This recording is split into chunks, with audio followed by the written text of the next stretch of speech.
Olá, sejam bem-vindos a esse vídeo com o professor Ricardo Encarnação. Tem a ideia aqui de falar um pouquinho a respeito da lei de tortura, principalmente parcela do artigo 1º e também o artigo 2º. Gostaria de ressaltar aqui que essa lei é muito pequena, é bem pequena, só tem o quê? Quatro artigos. E o artigo 3º, na verdade, vai falar só a respeito de publicação.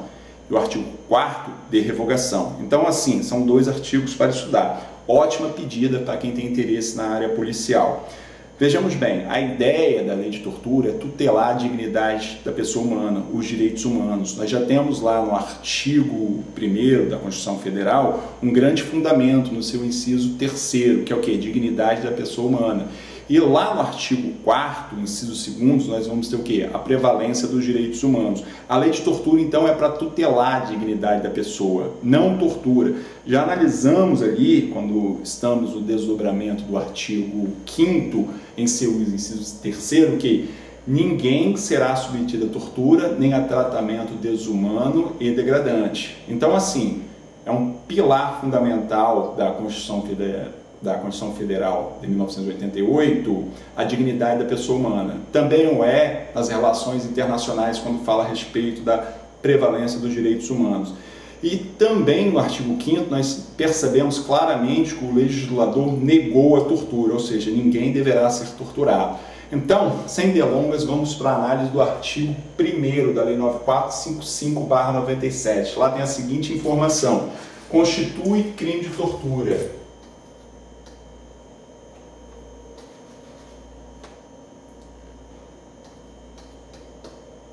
Lei 9455/97. Aí temos o artigo 1º. Constitui crime de tortura. Logo após nós temos a análise do inciso 1. Constranger alguém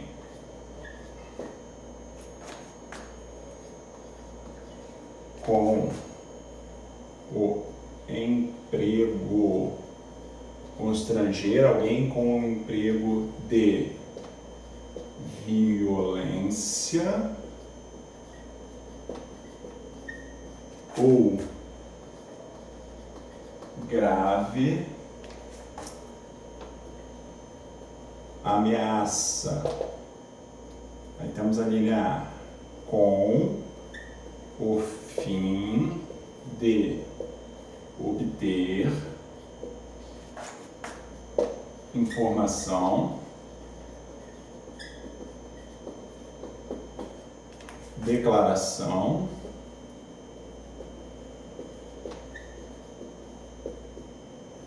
ou confissão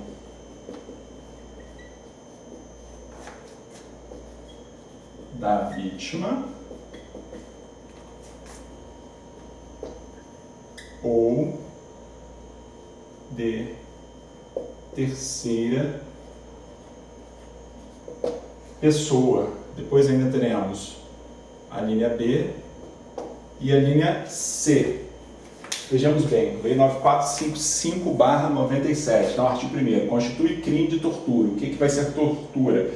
Tem que haver o constrangimento de alguém nesse tipo penal, constranger alguém com o emprego, tem que ter violência ou então a grave ameaça. Aí logo aqui tem o desfecho do primeiro tipo, né? Com o fim de obter, ainda assim, com o fim de obter, porque isso aqui são as espécies, com o fim de obter informação, declaração ou confissão da vítima ou de terceira pessoa. Olha só, nesse tipo aqui, da linha A, o que nós temos? Nós temos um tipo penal que qualquer um poderá cometer, ou seja, ele não é um tipo próprio, ele é um crime comum, qualquer pessoa. Então, pode ser um não policial, pode ser um policial, pode ser um pai de família, não há problema. Ele é bem genérico. Temos a constituição do crime de tortura, constranger alguém com o emprego de violência ou grave ameaça, lembramos que tem que ter este ou esse. com o fim de obter informação, declaração ou confissão da vítima ou da terceira pessoa. Esse tipo, na verdade, ele é chamado de tortura-prova, tortura persecutória, aquela espécie de tortura, via de regra, que quando ocorre, o agente, o executor do crime, quer algo de alguém correlacionado a uma prova. Então, além de termos esse tipo aqui, nós temos os apelidos.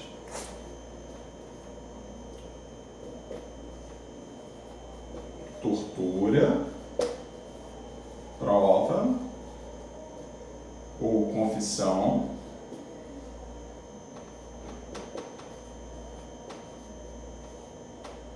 ou tortura persecutória. São os 3 apelidos que existem.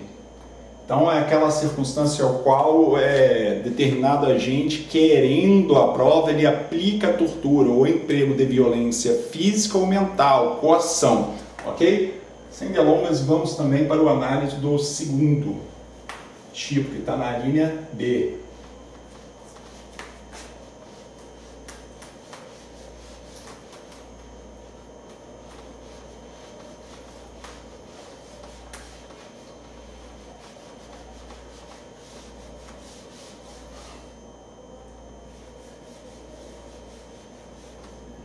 Então vamos lá, nós estamos no artigo 1º, então vamos para o B agora. Para provocar ação ou omissão de natureza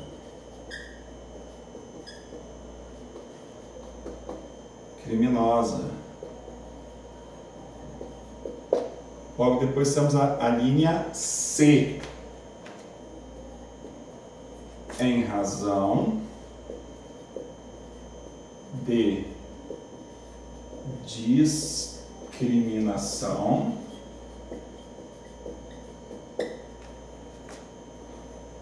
racial ou religiosa.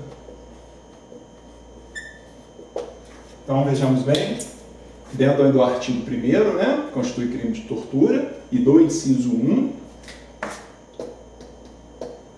nós temos que para provocar constitui crime de tortura, e dentro da análise do inciso 1º, que é constranger alguém mediante violência ou grave ameaça, causando sofrimento físico ou mental, nós teremos para provocar ação ou omissão,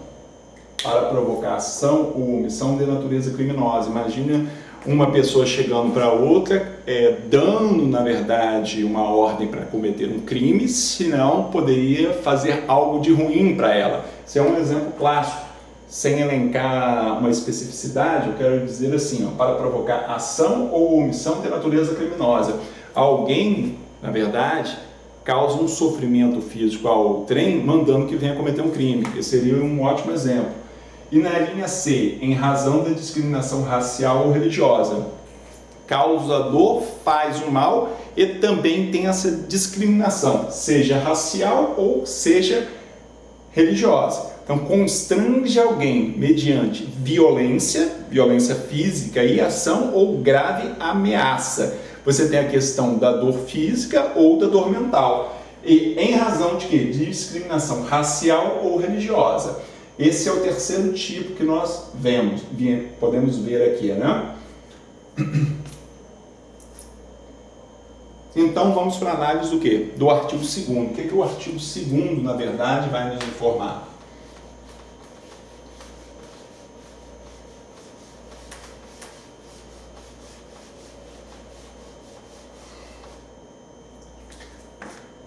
Artigo 2º.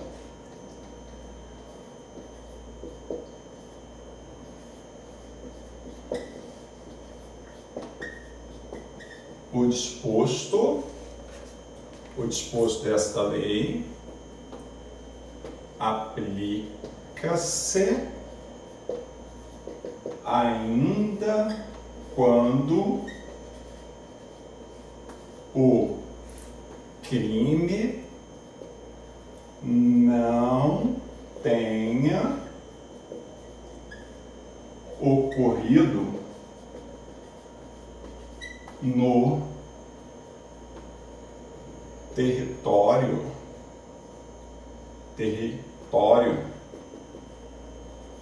nacional e a vítima seja brasileira ou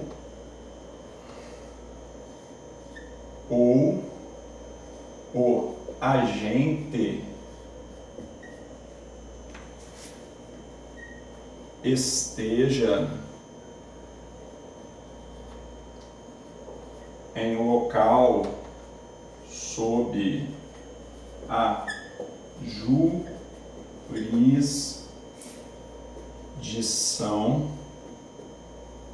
brasileira.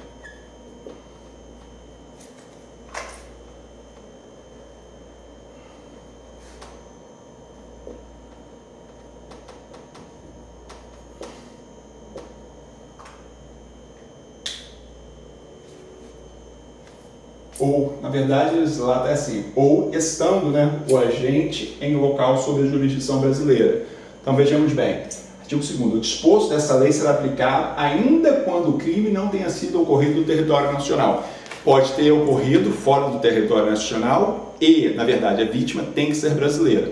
Mas se a vítima não for brasileira, um outro caso que haverá incidência dessa lei é se o agente está em local, faça jurisdição brasileira. Por exemplo, em águas nacionais, um navio, seja da marinha mercante, marinha de guerra, ou tem apenas a bandeira nacional. Será um exemplo aqui de aplicação dessa lei. Ok? Bem claro, bem direto. Até a próxima.